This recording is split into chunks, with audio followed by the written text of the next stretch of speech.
السلام عليكم ورحمة الله وبركاته. إن الحمد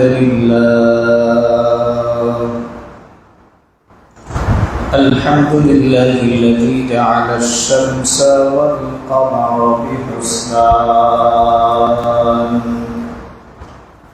والنجم والشجر يسجدان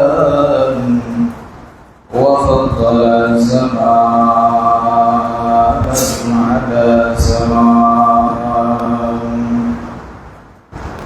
كما فضل مكانا على مكان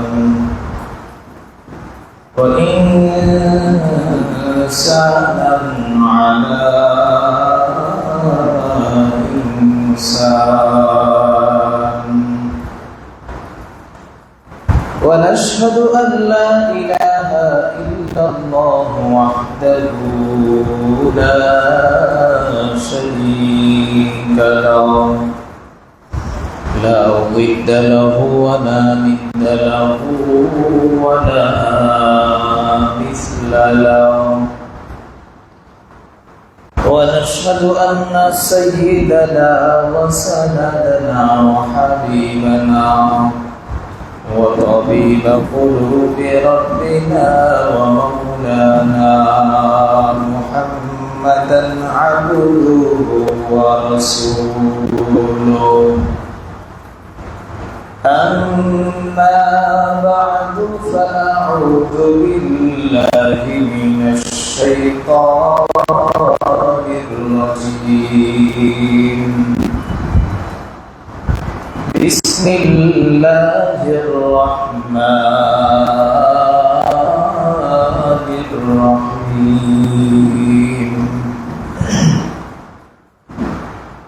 وما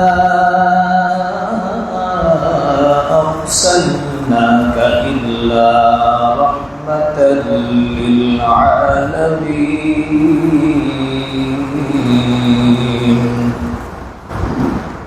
وقال النبي صلى الله عليه وسلم كل بدعة ضلالة وكل ضلالة في النار أو كما قال النبي صلى الله عليه وسلم सूरज ने दिया अपने शुआअ को ये पैगाम सूरज ने दिया अपने शुआअ को ये पैगाम दुनिया ही अजब चीज कभी सुबह कभी शाम दुनिया है अजब चीज कभी सुबह कभी शाम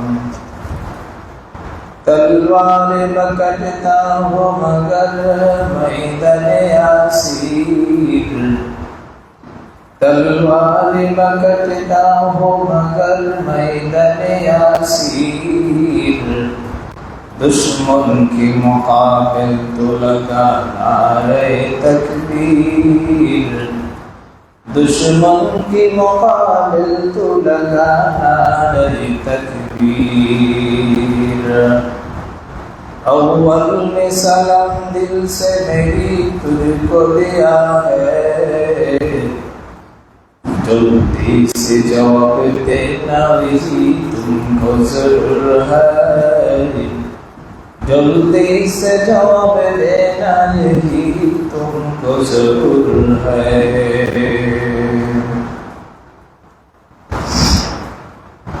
अल्हम्दुलिल्लाह सुम्मा अल्हम्दुलिल्लाह महानबी करीम दरबारे হাজারো লাখ কোটি কোটি শুকরিয়া জ্ঞাপন করছি যে মহানবী করিম আমাদেরকে দীর্ঘ একটা সপ্তাহ হায়াতে তৈয়বা দান করার পর জুমার নামাজের পূর্ব মুহূর্তে কোরআন ও হাদিসের আলোকে কিছু গুরুত্বপূর্ণ কথা বলা ও শোনার জন্য সহস্তিষ্কে আল্লাহ তার ঘরে হাজির করলেন, উপস্থিত করলেন। এই জন্য সেই মহান মালিকের দরবারে শুকরিয়া আদায় সকলে একবার বলি আলহামদুলিল্লাহ। পাশাপাশি দুরূদ ও সালাম পেশ করছি সাইয়্যিদুল মুরসালিন খাতামুন নবিয়্যিন আকায়ে নামদার মদিনা কা তাজদার মুহাম্মদুর রাসূলুল্লাহ সাল্লাল্লাহু আলাইহি ওয়াসাল্লাম। যে নবীর আগমনে সমগ্র পৃথিবী আনন্দিত হয়েছিল। কুল কায়নাত, মাখলুক, গাছপালা, তরুলতা, সৃষ্টিজীব, নদী নালা, খালবিল, সমগ্র পৃথিবী জীবজন্তুরা আনন্দে মাতোয়ারা হয়েছিল। সেই নবীকে আল্লাহ তাআলা জগৎবাসীর জন্য একমাত্র পাঠিয়েছিলেন রাহমাতাল লিল আলামিন। প্যারা হাজিরিন, আমরা বর্তমান যে সময়টাতে অবস্থান করছি, যে মাসটাতে অবস্থান করছি, আরবিতে বলা হয় রবিউল আউয়াল। আরবিতে কি বলা হয় ভাই? রবিউল আউয়াল। আমাদের প্রিয় নবীর জন্ম এবং মৃত্যুর মাস হলে রবিউল আউয়াল মাস। তার লক্ষ্যে আজকে 12ই রবিউল আউয়াল, এই দিনে আমাদের প্রিয় হাবিব মুহাম্মদ আরবি মুস্তাফা সাল্লাল্লাহু আলাইহি ওয়াসাল্লাম দুনিয়ার বুকে আগমন করেছিলেন। বলেন না সুবহানাল্লাহ। আজকের এই মুহূর্তে, এই দিনে আকায়ে নামদার দো জাহানের সরকার মুহাম্মদ সাল্লাল্লাহু আলাইহি ওয়াসাল্লাম দুনিয়ার বুকে আগমন করেছিলেন। আমাদের নবীর আগমনে সমগ্র পৃথিবী রাহমাতাল লিল আলামিন, তিনার আগমনে সমগ্র পৃথিবী রহমত স্বরূপ। আমাদের নবীর আগমন সমগ্র পৃথিবীর জন্য কি ভাই? রহমত স্বরূপ। আমার নবী ছিলেন জীব জন্তুর জন্য রহমত। আমার নবী ছিলেন পাহাড়, পর্বত, নদী নালা, খালবিল সব কিছুর জন্য রহমত। বাহিরে গাছপালা, তরুলতা, যত জীবজন্তু আছে সব কিছুর জন্য আমাদের নবী কি ছিলেন ভাই? রাহমাতাল লিল আলামিন। এমনকি ইতিহাস নাকি মুসলিম কান্ট্রি, মুসলিম ধর্ম ছাড়া, মুসলমানরা ছাড়া হিন্দুদের জন্য আমাদের নবী ছিলেন রাহমাতাল লিল আলামিন। হিন্দু, বৌদ্ধ, খ্রিস্টান, কাদিয়ানী, যত সম্প্রদায় দুনিয়ার বুকে আছে সব কিছুর জন্য আমার নবী কি ছিলেন ভাই? রাহমাতাল লিল আলামিন। কত দয়ার নবী ছিলেন, মায়ার নবী ছিলেন। এই প্রেক্ষিতে আল্লাহ আয়াত নাযিল করে বললেন, ওয়া মা আরসালনাকা, আমি আপনাকে তো পাঠাই নাই শুধু একটা খেতাব, একটা সিফাত, একটা গুণ দিয়ে পাঠিয়েছি, সেটা হলো রাহমাতাল লিল আলামিন। সব কিছুর জন্য রহমতাল, শুধু ওয়াজুদ আছে রাহমাতাল লিল আলামিন। মসজিদে উসুদা ফাতু ইয়াজমিন। আল্লাহ রাসূল রাহমাতাল লিল আলামিন শুধু এককভাবে একটা গোত্রের জন্য নয়, বরং রাহমাতাল লিল আলামিন, এহকাল পরকাল সর্বকালের জন্য আমার নবী ছিলেন রহমত। সুবহানাল্লাহ। তো আল্লাহ তাআলা আমার আপনার মতো কিছু লোকদের জন্য, উম্মতের ফায়দার জন্য, জাতির হেদায়েতের জন্য আল্লাহ তাআলা যুগে যুগে নবী রাসূল প্রেরণ করেছিলেন। আমাদের হযরত আদম আলাইহিস সালাতু ওয়াস সালাম থেকে শুরু করে ধারাবাহিকভাবে তারই লক্ষ্যে আল্লাহ তাআলা মতান্তরে 1,24,000, অফি রিওয়ায়াতে 2,24,000 পয়গম্বর দুনিয়ার বুকে আগমন করেছেন। সুবহানাল্লাহ। প্রত্যেকটা নবী তাদের উম্মতদেরকে হেদায়েতের দাওয়াত দিয়েছিলেন। প্রত্যেকটা নবীর জন্য আল্লাহ তাআলা আসমান থেকে একটা একটা কিতাব নাযিল করেছিলেন। তাওরাত, জাবুর, ইনজিল আছে না ভাই? এগুলা প্রত্যেকটা নবীর উপরে আল্লাহ খাস ভাবে নাযিল করেছিলেন। আজকে সেই নবী আছে ভাই, মুসা আলাইহিস সালাতু ওয়াস সালাম, ঈসা আলাইহিস সালাতু ওয়াস সালাম, মুসা, ঈসা, ইব্রাহিম আলাইহিস সালাতু ওয়াস সালাম, লূত আলাইহিস সালাতু ওয়াস সালাম নেই। আজকে নবীরা আগমনের ফলে যে আসমান থেকে একটা কিতাব নাজিল করেছিলেন, নবীদের বিদায়ের সাথে সাথে সেই তাওরাত, জাবুর, ইনজিল এগুলা সব বিদায় নিয়েছে। পয়গম্বর মুসা আলাইহিস সালাতু ওয়াস সালাম একটা লাঠি ছিল, তাই না ভাই? লাঠি যদি ছেড়ে দিয়ে বলতো সাপ হয়ে যাও, লাঠি কি হয়ে যেত? সাপ হয়ে যেত। এটা কার মুআজিজা? মুসা পয়গম্বরের মুআজিজা। আজকে যদি সেই মিশরের জাদুঘরে ঢুকে আমি লাঠিটা নিয়ে যদি বলি লাঠি সাপ হয়ে যায়, হবে ভাই? শীতকালে সম্ভব আর হবে?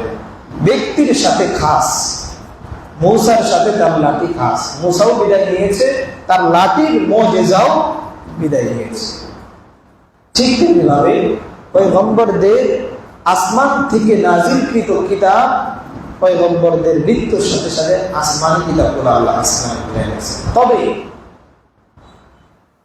পয়গম্বর আদম থেকে নিয়ে আমাদের নবী ঈসা আলাইহিস সালাতু ওয়াস সালাম পর্যন্ত যত নবী রাসূল আগমন করেছিলেন, প্রত্যেকটা নবীর কিছু কিছু মুআজিজা ছিল।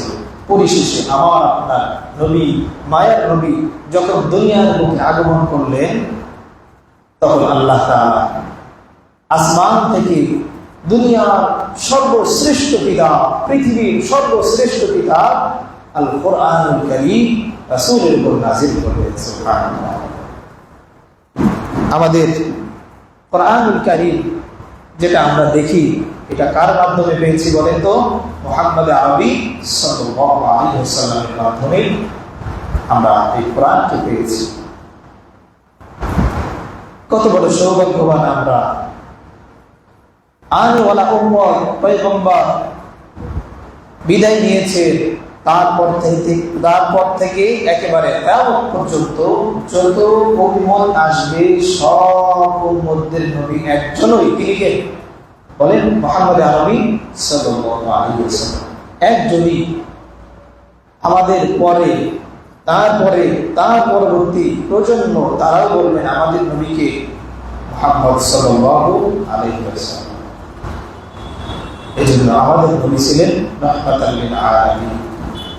আমাদের নবীর উপর যেই কিতাব নাজিল করা হয়েছিল, সেই কিতাব আছে না বিদায় নিয়েছে ভাই? আছে। দুনিয়ার বুকে শুধু নেই। যখন কোরআন নাজিল হয়েছিল হেরা গুহায়, তখন এরকম ভাবে বাঁশ গাছে কুঞ্চি থাকে, দতকালিতে কোনো রকম লিখতো, কেউ পাতার ভিতরে লিখতো, কেউ গাছের ভিতরে আয়াত লিখে রাখতো যদি ভুলে যায়, কেউ আবার বকরির চামড়া লিখে রাখতো। কিন্তু এখন ব্যাপক ভাবে সমগ্র পৃথিবীতে আল্লাহ রাসূলের শ্রেষ্ঠ বাণী আল কোরআনুল কারীম ফি লাওহিল মাহফুজ এখন সংরক্ষিত আছে না নাই ভাই? আছে। তো এই নবী, তিনি ছিলেন রাহমাতাল লিল আলামিন। শেষ নবীর উম্মত হয়ে আমরা খুশি না বেজার ভাই? আর একটু আওয়াজ করে বলেন, খুশি না বেজার? কারণ এই নবীর উম্মত হওয়ার জন্য স্বয়ং নবীরা আবেদন করেছিল। আল্লাহু আকবার। প্রত্যেকটা নবী, এমনকি ঈসা আলাইহিস সালাতু ওয়াস সালাম আল্লাহর কাছে দরখাস্ত করলেন, আল্লাহ আমারে আপনি নবী হিসেবে পাঠানোর দরকার নাই, আপনি শুধু শেষ নবীর উম্মত বানায়েন। সুবহানাল্লাহ। নবীরা পর্যন্ত আল্লাহর কাছে দরখাস্ত লিখেছে, আবেদন করেছে শুধু শেষ নবীর উম্মত হওয়ার জন্য। আর আমি আপনি না চাইতেই শেষ নবীর উম্মত হয়েছে। এটা একটা গর্বের বিষয় নাকি ভাই? আলহামদুলিল্লাহ।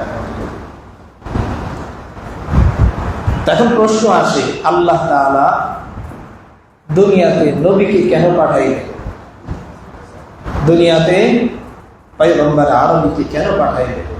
কাফেরদের, বেঈমানদের, মুশরিকদের, বদদিনদের, আল্লাহ ভোলা মানুষদের অভিযোগকে খণ্ডন করার জন্য আল্লাহ রাসূল দুনিয়াতে আগমন করেছিলেন কাফেরদের অভিযোগকে খণ্ডন করার জন্য, চিরতরে সমূলে ধ্বংস করার জন্য। কেমনে? দুনিয়ার জমিনে নাফরমানি করে পরকালে গিয়ে যাতে এই কথা না বলতে পারে আমাদের জন্য কোন ভীতি প্রদর্শন স্বরূপ কোন নবী আসে না। সঠিক রাস্তা দেখানোর জন্য কোন নবী আসে না।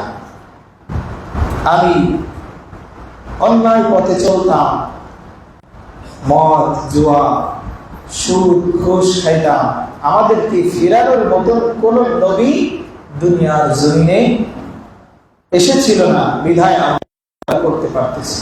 সুদ খায়, ঘুষ খায়, অন্যায় অশ্লীলতা এগুলা একের পর এক বেড়েই চলছে, যাতে করে কিয়ামতের আপনি এই কথা না বলতে পারি আল্লাহ আমাদের কাছে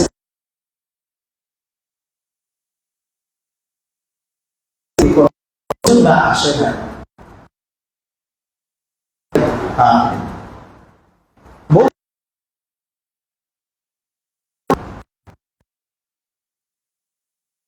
যদি নবী না আসতো, নবী নাজিল আপনি নিঃসন্দেহে বলতাম আল্লাহ আমাদের তো কোনো উপায় ছিল না, কেউ তো সঠিক পথের দিশা আমাদেরকে দেয় নাই, তাহলে আমরা কি? এখন সেই প্রশ্ন খতম হয়ে গিয়েছে। এই জন্য আল্লাহ বলে ইয়া আহলাল কিতাব ইয়া আইয়ুহান নাসু ক্বাদ জাআকুম রাসূলুনা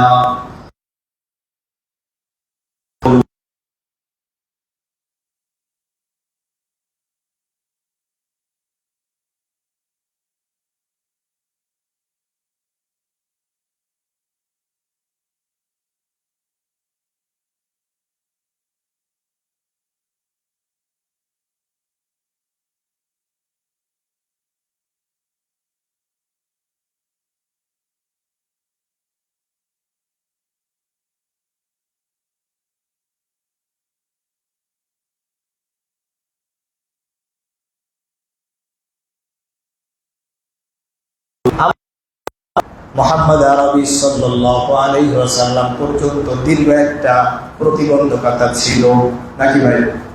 আমরা যখন গাছের আদব বলি, তাবলীগী ভাইরা ঈসা থেকে মুহাম্মদ আরবি পর্যন্ত একটা প্রতিবন্ধকতা থাকার কারণে মানুষ বর্বরতার যুগে পরিণত হয়েছিল।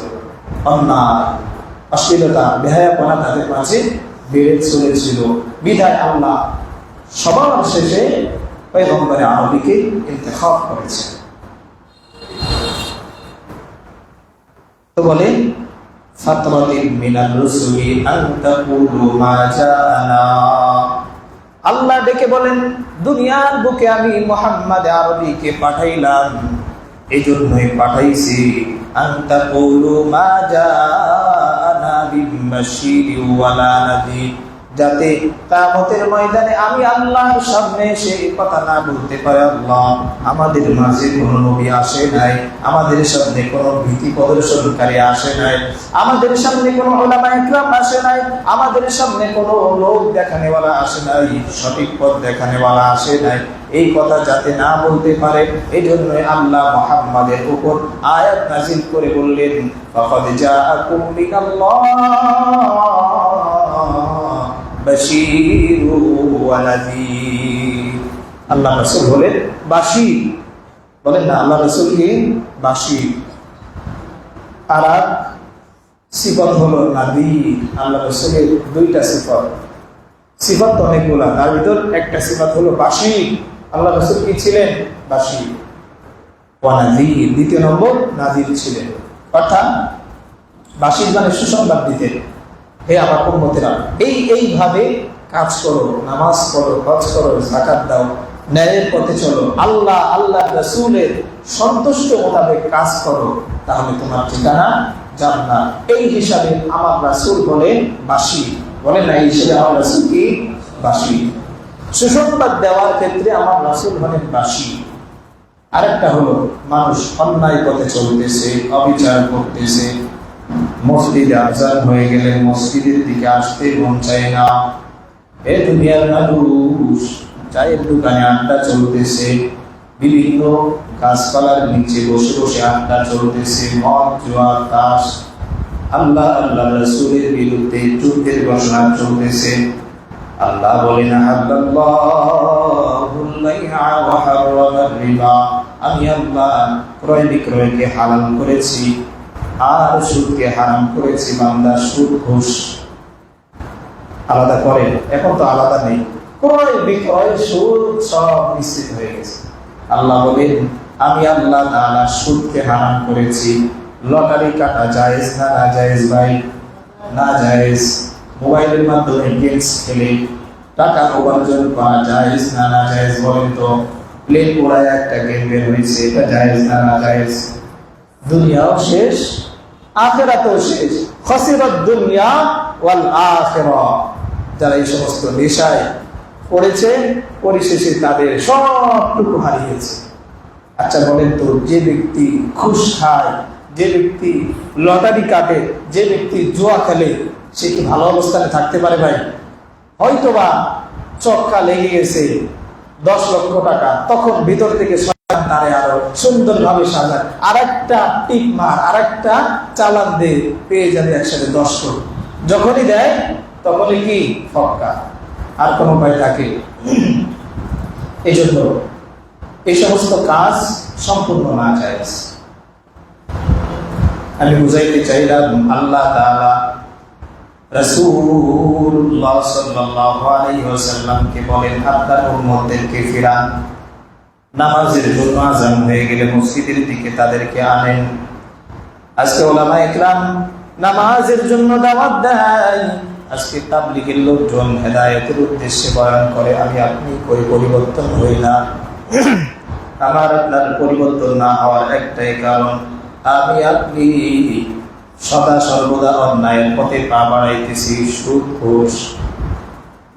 আল্লাহ রাব্বুল আলামিন খাতামাল্লাহু আলা কুলুবিহিম, এত পরিমাণে গুনাহ করতেছি যার কারণে আল্লাহ আমার আপনার অন্তরে মোহর মেরে দিয়েছেন, ভালো কাজ আর করতে মন চায় না। এ ভাই, ভালো কাজ করলে আল্লাহ খুশি হয় না বেজার হয়? বলেন আল্লাহ খুশি হয়, বলেন না সুবহানাল্লাহ? আরেকবার বলেন না সুবহানাল্লাহ?